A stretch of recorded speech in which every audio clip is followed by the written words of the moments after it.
Hello everyone, आज हम अगत तंत्र में कुचला को पढ़ेंगे और इसको कंप्लीटली लर्न भी करेंगे। तो चलिए शुरू करते हैं। तो सबसे पहले आपको डायग्राम देखनी है कुचला की। तो ये हमारी कुचला की डायग्राम, ये कुचला की बीज है।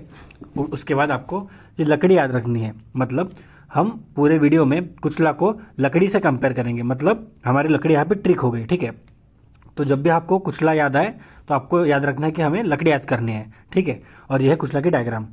ओके, तो चलो शुरू करते हैं। तो क्या लैटिन नेम है इसका? स्टिक्नस नक्स वोमिकस। क्या है? Strychnos nux वोमिकस।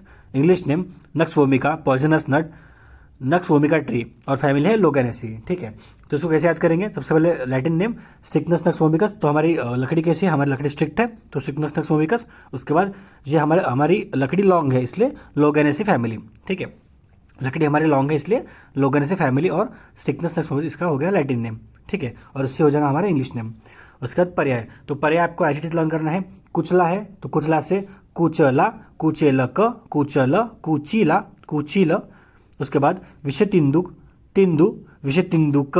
उसके बाद तिंदेक, और उसके साथ ही कारस्कर कुल, क्योंकि कारस्कर कुल का इसके लिए इसलिए इसका नाम कारस्कर भी कहा जाता है इसको। उसके बाद विषमुष्टि, विषमुष्टिका और कालाकुट। इसमें से आप चार पर याद कर सकते हो। ओके, उसको देखेंगे नेक्स्ट। तो नेक्स्ट इसके एक्टिव प्रिंसिपल। एक्टिव प्रिंसिपल आपको याद करना है। स्टिक्निन, आइसोस्टिक्निन, लोगैनिन, वोमेसिन, ब्रूसिन। उसके बाद नोवोसिन और काजिन। इसी सीक्वेंस आपको लर्न करना है, उससे आपको इजी आएगा। ओके, स्टिक्निन, आइसोस्टिक्निन। ओके, यहाँ से स्टार्ट करना है आपको और काजिन तक लेके जाना है। ठीक है, तो चलिए नेक्स्ट देखते हैं।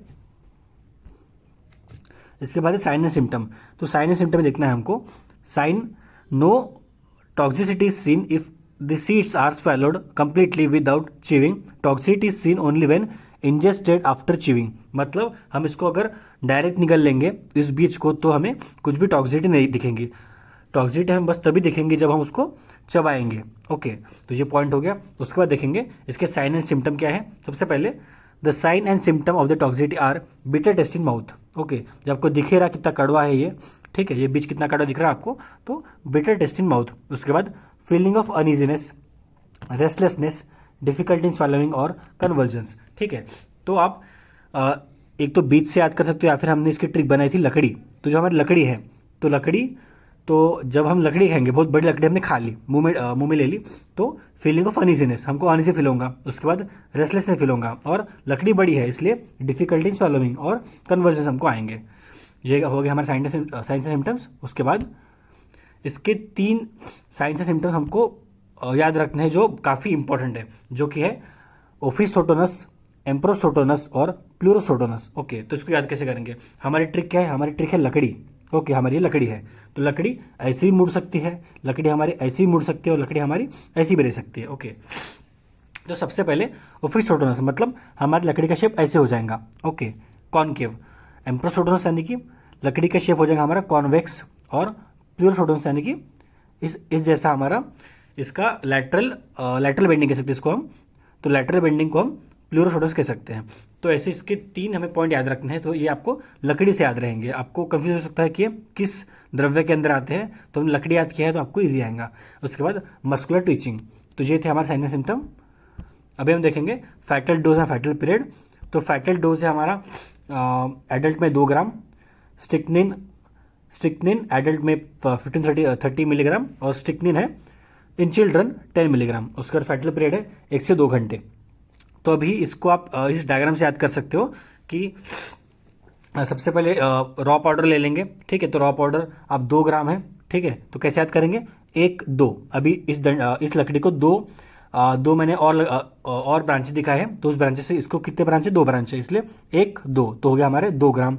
उसके बाद ऐसे कर सकते हो आप कि इसकी लंबाई कितनी, इसकी लंबाई है 15 to 30 सेंटीमीटर, ऐसे आप कर सकते हो। तो इससे हो जाएंगे हमारा 15 to 30 मिलीग्राम हो जाएगा। Okay, in adult and children में थोड़ा कम रहेगा, इसलिए 10 मिलीग्राम हो जाएंगे चिल्ड्रन में। ओके, उसके बाद फैटल पीरियड कर सकते हो ऐसे कि यहाँ पे 1 और 2 ब्रांचेस है। ठीक है, इसलिए 1 से 2 घंटे हमारा फैटल पीरियड हो गया। ओके, उसके बाद डिफरेंशियल डायग्नोसिस में टेटानस, एपिलेप्सी और हिस्टेरिया आपको ऐसे याद करना है। उसके बाद पोस्टमार्टम अपीयरेंस। तो ठीक है, तो अभी अगर हम पोस्टमार्टम अपीयरेंस, तो अभी हमने ट्रिक में लकड़ी याद की है तो उससे कंपेयर करेंगे। तो साइंस ऑफ एक्सफेक्सिया, ठीक है, मतलब अब हमें जो ऑक्सीजन है, हमें जो एयर अंदर लेनी है लंग्स में, हम नहीं ले पाएंगे। क्यों? क्योंकि हमारे गले में लकड़ी फंसी है। ओके, उसके बाद राइगर मोर्टिस। राइगर मोर्टिस, अभी राइगर मोर्टिस आपको पता होगा तो मैं बता दूं आपको इसकी ट्रिक कैसे याद करोगे। राइगर मोर्टिस, आर यानी कि रिजिडिटी और एम यानी कि मसल, यानी कि मसल में रिजिडिटी होती है, इसको हम बोलते हैं राइगर मोर्टिस। अपियर्स अर्ली, अभी रिजिड क्या रहता है हमारा, रिजिड रहता है हमारी लकड़ी, इसलिए हो गया रिजिड, राइगर मोर्टिस। ठीक है, उसके बाद haemorrhage under the peritoneal coat of stomach. तो अगर लकड़ी खा लोगे तो आपके पेरिटोनियल कोट ऑफ स्टमक में हीमोरेज हो जाएंगे, यानी कि उससे ब्लड निकलेगा, तो ये कर सकते हैं आप। उसके बाद congestion in the mucous of stomach and duodenum और congestion in lungs, kidney, liver, brain, spinal cord, तो ये आपको ऐसे याद करना है। उसके बाद मेडिको लीगल एस्पेक्ट, तो मेडिको लीगल एस्पेक्ट में आप ये पॉइंट याद कर सकते हैं फिर से लकड़ी से। कैसे? एक्सीडेंट हो सकता है, मतलब आप पेड़ से नीचे गिर सकते हो, ठीक है, एक्सीडेंटली।